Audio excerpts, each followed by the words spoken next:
This channel does not promote any violent, harmful, or illegal activities. All content provided by this channel is meant for an educational purpose only. Cancer Healer Center, a new beginning. এই মুহূর্তে আরো একটি breaking news আমাদের কাছে এসে পৌঁছচ্ছে। খাস কলকাতায় ফের অস্ত্র উদ্ধার। শিয়ালদা স্টেশন থেকে আগ্নেয়াস্ত্র সহ পাকড়াও মালদার এক যুবক। এই মুহূর্তের ব্রেকিং নিউজ, খাস কলকাতায় ফের অস্ত্র উদ্ধার। শিয়ালদা স্টেশন থেকে আগ্নেয়াস্ত্র সহ পাকড়াও মালদার যুবক।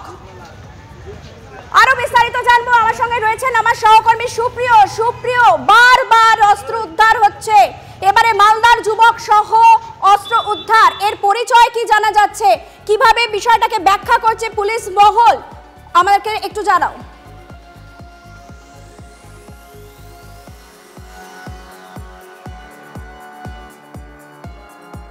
খাস কলকাতায় ফের অস্ত্র উদ্ধার। শিয়ালদা স্টেশন থেকে আগ্নেয়াস্ত্র সহ পাকড়াও মালদার এক যুবক। বিহার থেকে মালদার কালিয়াচক হয়ে ট্রেনে বিপুল অস্ত্র নিয়ে আসা হয় কলকাতায়, খবর এসটিএফ সূত্রে। আরো বিস্তারিত জানবো, আমার সঙ্গে রয়েছেন আমার সহকর্মী সুপ্রিয়। আর কি তথ্য সামনে আসছে?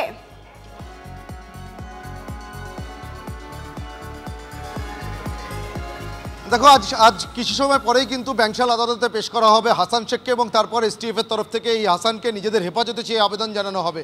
তবে এখনও পর্যন্ত এই হাসানকে আজ সকালে আটক করার পর বা গ্রেপ্তার করার পর থেকে তদন্তকারীরা জিজ্ঞাসাবাদ করে যেটা জানতে পেরেছেন যে অস্ত্র কারবারিদের হয়ে দীর্ঘদিন ধরেই কিন্তু এই হাসান শেখ সে কাজ করছিলেন। আর ঠিক সেই জায়গা থেকে এই অস্ত্র কারবারিদের হয়েই সে বিহার থেকে কনসাইনমেন্ট নিয়ে এই হাটে বাজারে এক্সপ্রেসে চেপে একেবারে শিয়ালদা স্টেশনে এসে পৌঁছেছিল। এবং তদন্তকারীরা আরও যেটা জানতে পেরেছেন জিজ্ঞাসাবাদের মধ্যে, শিয়ালদা স্টেশন সংলগ্ন কোনো একটি জায়গাতেই কিন্তু কয়েকজনের সঙ্গে দেখা করার পরিকল্পনা ছিল এই হাসান শেখের।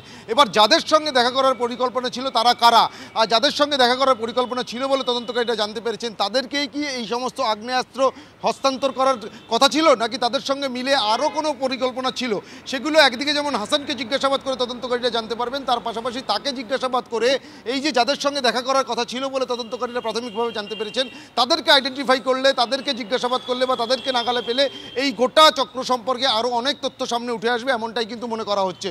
তবে এই হাসান শেখ সে ইতিপূর্বে আগে কখনো এই বিহার থেকে এভাবে আগ্নেয়াস্ত্র নিয়ে কলকাতাতে এসেছিল কিনা সেটাও কিন্তু এখন তদন্তকারীদের কাছে একটা বড় বিষয়।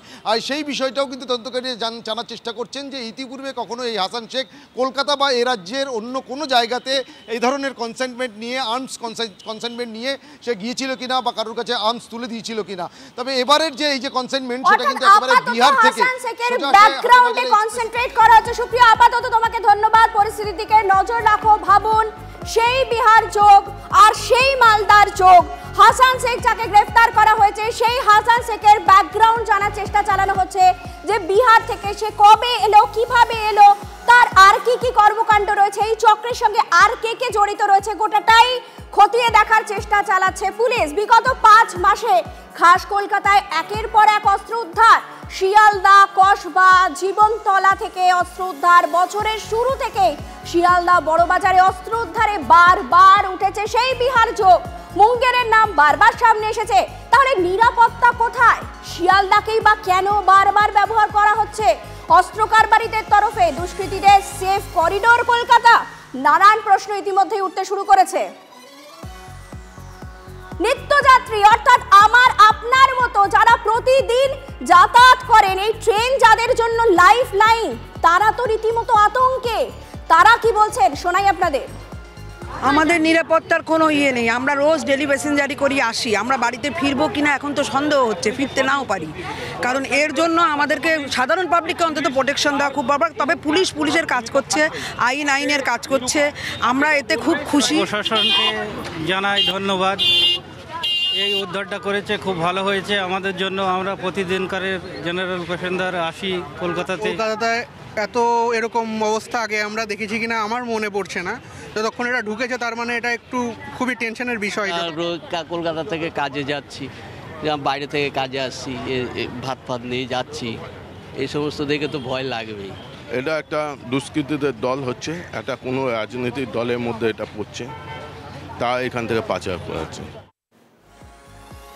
একটু মুর্শিদাবাদের দিকে চোখ রাখা যাক। সেই একই ঘটনা, কখনো খাস কলকাতায়, কখনো মুর্শিদাবাদে ফের আগ্নেয়াস্ত্র সহ গ্রেফতার এক। ধৃতের থেকে চীনের লোগো দেওয়া অস্ত্র উদ্ধার করেছে বিএসএফ। ভারত বাংলাদেশ সীমান্তের সাগরপাড়া থানা এলাকার ঘটনা। তল্লাশি চালিয়ে ধৃতের থেকে 7mm আগ্নেয়াস্ত্র উদ্ধার করা হয়। বিএসএফ এর তরফে তেমনটাই জানানো হয়েছে।